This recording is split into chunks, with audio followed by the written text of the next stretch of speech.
Hello students, welcome back to my YouTube channel Aryan Education Foundation, जहां पे हम provide कराते हैं हमारे कॉमर्स सेक्शन वाले बच्चों का कंप्लीट मैथ्स एंड अकाउंट्स की सीरीज। टॉपिक चल रहा है sir hashtag number 8 TY BAIF वाले बच्चे सेम 6 में आपका ये टॉपिक है, एंड एमकॉम वाले बच्चे आप लोगों का सेम 1 का ये टॉपिक है sir marginal costing 2।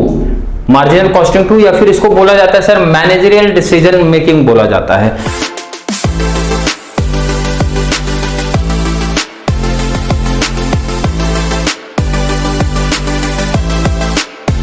Type 1 I hope हर एक बच्चे को समझ में आया होगा, जिसको हम लोग बोलते हैं सर प्रोडक्ट मिक्स वाला जो केस है, समझ में आया होगा। उसी टाइप्स के क्वेश्चन आपको एग्जाम में दिख सकते हैं।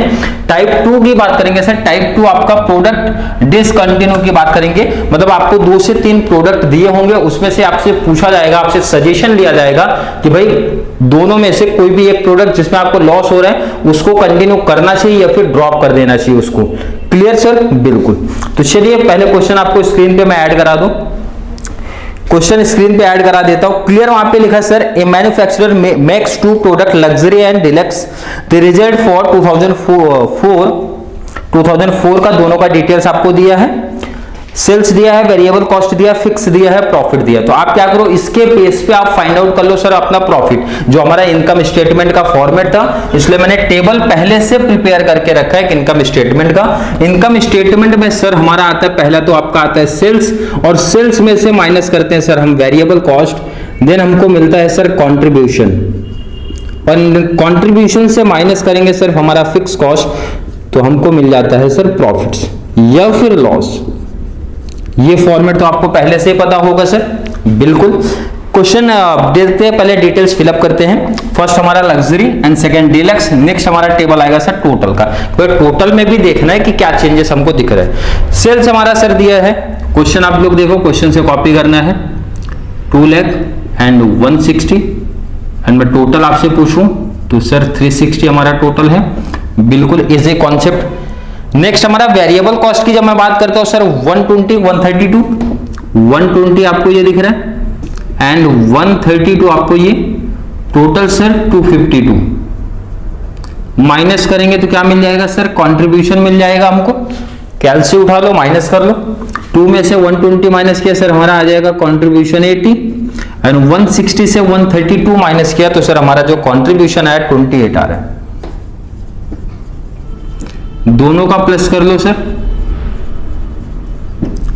तो ये कॉन्सेप्ट सर हमको पहले से पता है, कंट्रीब्यूशन हम लोग फाइंड आउट पहले से करते आए हैं, सीखते हुए आए हैं। नेक्स्ट हमारा फिक्स कॉस्ट की जब मैं बात करता हूं, फर्स्ट का कितना है सर 40, सेकेंड का हमारा सर 32। फर्स्ट का आपका कितना है 40, सेकेंड का 32, तो टोटल आप कर लो सर 72। एंड जब प्रॉफिट की बात करते हैं, प्रॉफिट एंड लॉस की, तो यहां पे आपको फर्स्ट प्रोडक्ट के केस में 40,000 का प्रॉफिट हुआ, सेकंड के केस में सर 4,000 का लॉस हुआ, एंड टोटल आपका 36,000 का प्रॉफिट, दोनों मिला के 36,000 का प्रॉफिट है। तो आगे क्वेश्चन थोड़ा सा रीड करते हैं। यहां पे आपको प्रॉफिट एंड लॉस मिल गया, एंड प्रॉफिट एंड लॉस के बेस पे आगे का कुछ आपसे डिसीजन मांगा जा रहा है। क्वेश्चन जब मैं रीड करता हूं sir, managing director has suggested that deluxe should be dropped as it making loss. बोला आपसे सजेशन लिया जा रहा है पहला कि भाई इसको क्या किया जाए, ड्रॉप किया जाए या फिर नहीं किया जाए। तो सिंपल सा इसका आंसर है, इस केस के बेस पे पहला मेरा सजेशन है भाई ड्रॉप कर दो। अब ड्रॉप कर दो किसको सर, डीलक्स को।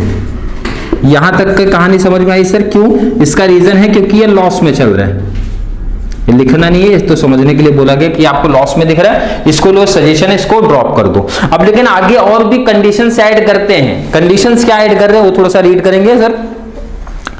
बोला गया है it is estimated that rupees 8,000 will be saved in fixed overhead if his suggestion is implementation should the deluxe be dropped if। बोला जा रहा है कि भाई नेक्स्ट स्टेप में 8,000 का आपका फिक्स्ड ओवरहेड कम हो जाएगा, बट कंडीशन क्या ऐड कर रहे हैं, his decision has no effect on sales of luxury. मतलब जो देखो यहाँ पे सिंपल सा क्या बोले कि भाई जब आप डीलक्स को, सेकेंड ऑप्शन पहला फिक्स्ड ओवरहेड डिक्रीज बाय 8,000, तो क्या कंडीशन बोला जा रहा है कि जो डीलक्स था, मतलब ये जो टोटल आपका फिक्स है ना, उसमें 8,000 कम हो जाएगा, मतलब 72,000 फिक्स कॉस्ट था, उसमें 8,000 डिक्रीज हो जाएगा, और लग्जरी वाले में सेल्स में कोई चेंज नहीं होगा। तो अब आप सजेशन दीजिए भाई कि जो हमारा सेकंड है डीलक्स है उसको ड्रॉप करना चाहिए या फिर नहीं करना चाहिए। तो सर कॉमन है, जब आपने फिक्स्ड में कोई चेंज किया, इंक्रीज या डिक्रीज किया, तो हमारा एक न्यू प्रॉफिट या फिर लॉस मिलेगा। कैसे? पहले तो हमारा फॉर्मेट वही है सर, फर्स्ट हमारा सेल्स में से माइनस किया सर वेरिएबल कॉस्ट, हमको मिल जाएगा सर कंट्रीब्यूशन, एंड कंट्रीब्यूशन से माइनस किया हमने सर फिक्स कॉस्ट, देन हमको मिलेगा सर प्रॉफिट। ये कॉन्सेप्ट तो हमको पहले से पता है। पहली कंडीशन, जब आप इसको ड्रॉप करने की सोच रहे हो डीलक्स को, तो आपका सेल्स में बोल रहे हो कोई चेंज मत करो, आप सेल्स जो भी है वो सेम रखो आप, वेरिएबल कॉस्ट भी इसका मतलब सर हमारा सेम होगा, एंड माइनस किया तो कंट्रीब्यूशन मिल गया सर 80,000 का कंट्रीब्यूशन मिला है, बिल्कुल है। फिक्स कॉस्ट जो आपका टोटल था सर, टोटल कितना 72 था, तो उसमें बोले डिक्रीज कर दो आप 8,000, मतलब 72 माइनस 8,000 किया सर, कितना आया 64।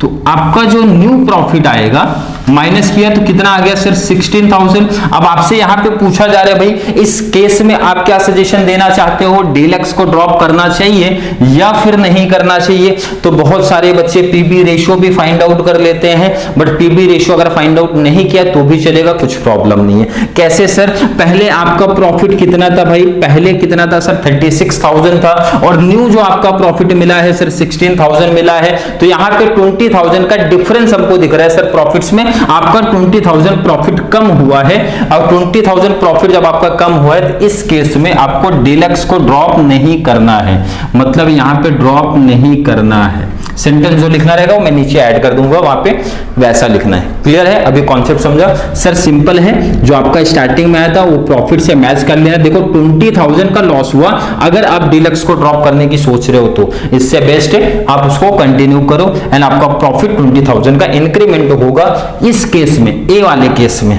क्लियर? आई होप हर एक बच्चे का कॉन्सेप्ट यहां तक क्लियर है। अब आगे बी कॉन्सेप्ट। अब आपको यही समझना, किसी तरीके से हर एक सम्स में आपको केस दिया होगा जो समझना होगा, किसी में इंक्रीज की बात करेंगे, किसी में डिक्रीज की बात करेंगे, किसी में आपका सेल्स का इंक्रीमेंट की बात कर देंगे, इसी तरीके से चेंजेस है। अब जैसे बी ऑप्शन आप पढ़ते हो, by using the vacant factory space sales of luxury can be increased by ₹1 lakh. अब आपको कंडीशन दिया है भाई सेल्स में इंक्रीमेंट हो गया, अब आपका सेल्स, पहले तो आप फॉर्मेट लिख लो सर, हमारा पहले आता है सेल्स में से माइनस किया वेरिएबल कॉस्ट, हमको मिल जाएगा सर कंट्रीब्यूशन, एंड कंट्रीब्यूशन से माइनस किया सर हमने हमारा फिक्स कॉस्ट, देन हमको मिलता है सर प्रॉफिट या फिर लॉस मिलता है।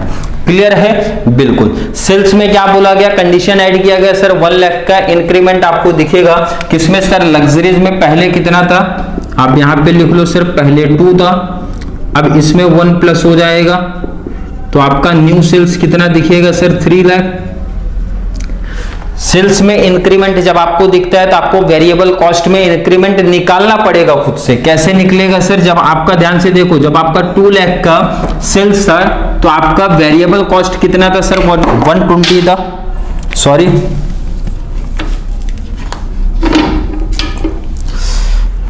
चलिए वेरिएबल कॉस्ट की बात करेंगे। जब आपका वेरिएबल सेल्स आपका 2 लाख था तो आपका वेरिएबल कॉस्ट कितना था सर 120 था, तो ये तो 120 पहले से रहेगा। सेल्स कितना इंक्रीमेंट हुआ सर 1 लाख, पहले कितना था 2, इंक्रीमेंट कितना हुआ 1 लाख, मतलब हाफ, तो आपका वेरिएबल कॉस्ट भी हाफ इंक्रीमेंट हो जाएगा, मतलब 120 प्लस 60 हो जाएगा, तो टोटल आपको मिल जाएगा 180। कितना मिल जाएगा सर 180 मिल जाएगा। क्लियर है सर? बिल्कुल क्लियर है। आई होप हर एक बच्चे को समझ में आया है। नेक्स्ट हमारे कंट्रीब्यूशन की बात करेंगे सर, माइनस कर दूंगा तो यहाँ पे आपका आ जाएगा सर 120, और 120 में से फिक्स कॉस्ट के बारे में क्या बोला है सर, आगे की लाइन थोड़ी सी रीड करो आप। The extra production would lead to increase in total fix cost to ₹76,000। 76,000 fix cost आपका दिया है, तो आप लिखो यहाँ पे 76,000 फिक्स कॉस्ट, एंड माइनस करके आपको मिल जाएगा सर प्रॉफिट की जब बात करता हूं सर 44,000 आएगा। कितना आ जाएगा 44,000। ये जो न्यू प्रॉफिट एंड लॉस आपको मिलता है, प्रॉफिट मिला सर, उसको जो पहला था हमारा, पहला मीन सर दोनों के टाइम पे जो टोटल आया था उससे मैच कर लिया करो आप। तो सर पहले 36 था, अब हमारा सर 44 है। तो आप बताओ भाई प्रॉफिट में इंक्रीमेंट हुआ कि नहीं हुआ? सर हुआ है इंक्रीमेंट। अगर मैं डीलक्स को ड्रॉप करता हूं तो यहां पे सिंबल है सर, इसको ड्रॉप कर देना चाहिए, मींस आपको ड्रॉप करना चाहिए डीलक्स को इस केस में। क्यों सर? इसका रीजन है पहले प्रॉफिट हमारा 36 था, अब हमारा प्रॉफिट सर 44 है। तो जो इंक्रीमेंट यहां पे हुआ सर कितने का? 8,000 का इंक्रीमेंट आपको दिख रहा है। पीबी रेशियो अगर निकालना है, बहुत सारे बच्चे पीबी रेशियो भी निकालते हैं, तो पीबी रेशियो भी आप निकाल सकते हो, बट प्रॉफिट से भी कंपेयर करके आप सिंपल से अपना आंसर बता सकते हो। पीबी रेशियो निकालना है तो फॉर्मूला सर हमको पता है, हमारा कंट्रीब्यूशन अपॉन सेल्स होता है। कंट्रीब्यूशन हमारा कितना है सर? 120 है, एंड ये कितना था? सेल्स कितना था? मल्टीप्लाई 100 होता है। 3 लाख मल्टीप्लाई 100 किया सर, कैलसी से लो, परसेंटेज निकाल दो। परसेंटेज कितना आएगा अगर मैं आपसे पूछूं पीबी रेशियो? तो कैलसी से लेके पीबी रेशियो आपको फाइंड आउट करना है। क्लियर है? बहुत सारे बच्चे पीबी रेशियो आगे कंटिन्यू करते हैं, नहीं करना है तो भी कुछ प्रॉब्लम नहीं है, आप एक्चुअल प्रॉफिट से निकाल के दोनों का कंपेयर कर दो और इससे आपको क्लियर एक आंसर मिल जाएगा। सर प्रॉफिट अगर हमारा सेम है, कांस्टेंट है या फिर इंक्रीमेंट दिख रहा है तो उस केस में आपको दूसरे प्रोडक्ट को ड्रॉप कर देना चाहिए। लेकिन अगर हमारा प्रॉफिट कम हो रहा है, जैसे फर्स्ट केस में हमारे साथ हुआ था, प्रॉफिट आपको यहाँ पे कम दिख रहा है, तो उस केस में सेकेंड प्रोडक्ट जहां से हमको लॉस हो रहा था सर उसको ड्रॉप नहीं करना चाहिए। क्लियर है? आई होप हर एक बच्चे को सेकेंड टाइप समझ में आया होगा। इस टाइप्स के सम में हमको क्या करना है? सिंपल से एक लॉजिक है, इनकम स्टेटमेंट आपको बना लेना है। इनकम स्टेटमेंट के बेस पे या तो कंट्रीब्यूशन मिलेगा या फिर प्रॉफिट मिलेगा। अगर प्रॉफिट मिलेगा सर तो प्रॉफिट इसी तरीके से आप कंपेयर करो, और कंपेयर में आपको अगर डिफरेंस दिख रहा है, मतलब लॉस में आप जा रहे हो, तो उस केस में ड्रॉप नहीं करना है। बट अगर प्रॉफिट आपका हो रहा है या फिर प्रॉफिट ज्यादा हो रहा है तो उस केस में आप ड्रॉप करो सेकेंड प्रोडक्ट को। हर मीन सिंपल सा ये लॉजिक है। अदरवाइज आप कंट्रीब्यूशन के बेस पे, अगर फिक्स कॉस्ट आपका नहीं दिया तो आप कंट्रीब्यूशन के बेस पे सजेशन अपना दे सकते हो, या फिर पीबी रेशियो के बेस पे भी अपना सजेशन दे सकते हो। तो यहाँ पे बट सर हमको हर एक इंफॉर्मेशन अवेलेबल थी, मींस हमारे वेरिएबल कॉस्ट भी अवेलेबल थे, फिक्स कॉस्ट भी अवेलेबल था, तो हम इजीली प्रॉफिट फाइंड आउट कर सकते हैं एंड प्रॉफिट के बेस पे अपना डिसीजन दे सकते हैं। क्लियर? आई होप हर एक बच्चे को कॉन्सेप्ट समझ में आया होगा। फिर भी किसी बच्चे को अगर डाउट कंफ्यूजन अगर क्रिएट हुआ होगा तो कमेंट बॉक्स में ऐड कर देना, या फिर वीडियो कॉन्सेप्ट मींस कंप्लीट ये टाइप के सम का कंप्लीट कॉन्सेप्ट समझ में आया होगा तो फिर भाई वीडियो को लाइक करना है, अच्छे अच्छे कमेंट ऐड करना है, और जितना ज्यादा पॉसिबल हो सके कॉमेंट सेक्शन वाले को चैनल का लिंक शेयर करते रहो। तो चलिए मिलेंगे नेक्स्ट क्लास पे, तब तक के लिए थैंक यू सो मच।